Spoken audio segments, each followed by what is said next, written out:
Mummy जी, लीजिए चाय। देख तो बहू, गेट पे कौन आया है।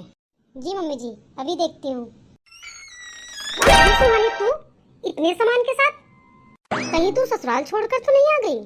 हाँ भाभी, मैं ससुराल छोड़ के ही आई हूँ। तेरा दिमाग तो नहीं खराब है सुहानी? आ गई बेटा सुहानी, आजा आजा बैठ। मम्मी जी, आपको पता था कि सुहानी आ रही है? आप ही ने बुलाया क्या सुहानी को? हाँ, मैंने ही बुलाया सुहानी को। मम्मी, ये आप ना ठीक नहीं कर रहे हो।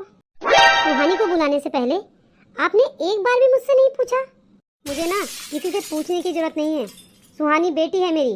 मम्मी जी, बेटी होने के साथ साथ किसी के घर की बहू भी तो है सुहानी। अब सुहानी ना इस घर की सिर्फ बेटी है, अब किसी के घर की बहू नहीं है वो। बस मम्मी, करवा दिया सुहानी का तलाक।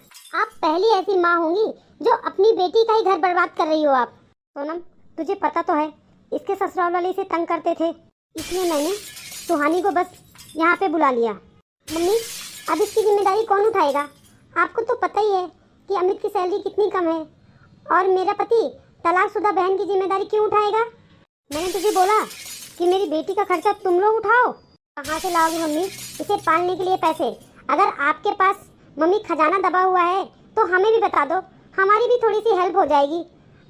अब तक तो आपका खर्चा भी हम ही उठा रहे हैं। छोड़ो भाभी, ये घर ना सिर्फ आपका नहीं है, यह घर मेरी माँ का भी है, और मैं उनके बुलाने पर यहाँ पर आई हूँ। तो अपनी मम्मी को बोलो कि तुम्हारा भी खर्चा खुद ही उठा लें, हमारे सिर के ऊपर बोझ बनने की कोई जरूरत नहीं है। बस चुप करो सोनम, मेरी बहन किसी के ऊपर बोझ नहीं बनेगी। कैसे बोझ नहीं बनेगी वो? ये सोनम, मेरी माँ ने उसे इतना तो पढ़ा लिखा के इतना काबिल बना रखा है कि वो किसी के ऊपर बोझ ना बने। मुझे आज भी सोनम वो दिन अच्छे से याद हैं, जब मम्मी टेंशन में बैठी हुई थी तो मैंने मम्मी से कहा, कोई बात नहीं मम्मी, आप चिंता मत करो, हम कहीं ना कहीं से पैसे उधार ले लेंगे और सुहानी की फीस भर देते हैं। और मम्मी, उधार तो फिर चुकाया जाएगा, लेकिन पढ़ाई लिखाई तो मम्मी जिंदगी के किसी मोड़ पे भी काम आ सकती है। सोनम, आज तो तूने मेरी माँ और बहन के साथ बदतमीजी कर ली, लेकिन ऐसी गलती ना दोबारा मत करना। अरे वो जमाना चला गया जब ससुराल से आई हुई लड़कियां भाई भाभी के ऊपर बोझ होती थी। अरे आजकल तो वो बोझ कम करने वाला कंधा बन चुकी हैं। सुहानी, कल मैंने तुझे एक इंटरव्यू के लिए भेजा था, तो क्या हुआ वहाँ पे?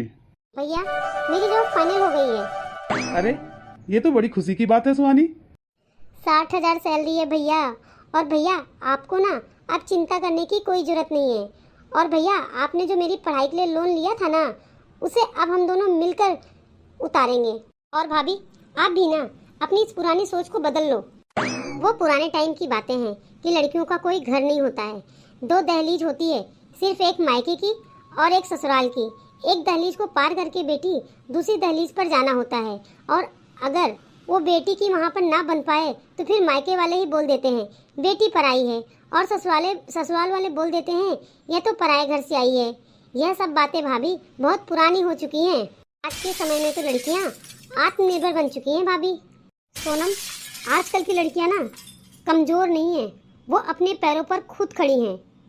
वो पहले का ही टाइम था जब माँ बाप को टेंशन होती थी कि बेटियां नसीब के सहारे हैं, जैसा भी चल रहा है ठीक है। आजकल की लड़कियां तो बहुत मजबूत बन चुकी हैं।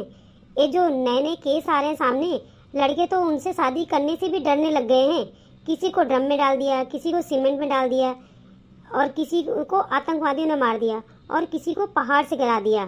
तो पहले जमाने की बातें हैं, लड़कियों का घर नहीं होता है, ऐसा है वैसा है। अब तो लड़कियों का ही घर सबसे पहले घर होता है। टेंशन होती है लड़कों को, क्योंकि लड़कियां शादी के टाइम लड़कों से बोलती हैं, भाई तुम्हारा घर है, गाड़ी है क्या, बैंक बैलेंस क्या है, सैलरी क्या है। आजकल तो लड़कियां शादी को भी एक बिजनेस डील की तरह करती हैं, और बोलती हैं कि यदि शादी के बाद कितना बड़ा घर है तुम्हारा, घर में तुम्हारे माँ बाप हैं, यदि वे मुझे तंग करेंगे तो तुम अलग घर लेने की गुंजाइश रखते हो या नहीं। यदि लड़का ये सारी बातें उसकी मानता है तो ठीक है, अगर नहीं मानता है तो लड़कियों के पास भी तलाक का भी ऑप्शन होता है। मम्मी जी, आप और सुहानी एकदम ठीक कह रहे हो, मुझसे बहुत बड़ी गलती हो गई। आजकल की लड़कियां तो खुद सहारा बनती हैं दूसरों का, उन्हें किसी की सहारे की जरूरत नहीं है। सुहानी, मैंने तुम्हें जो कुछ भी कहा ना, उसके लिए मुझे माफ कर दो। तुम्हारा जब तक मन कहे, जब तक जी चाहे, तुम आराम से इस घर में रहो।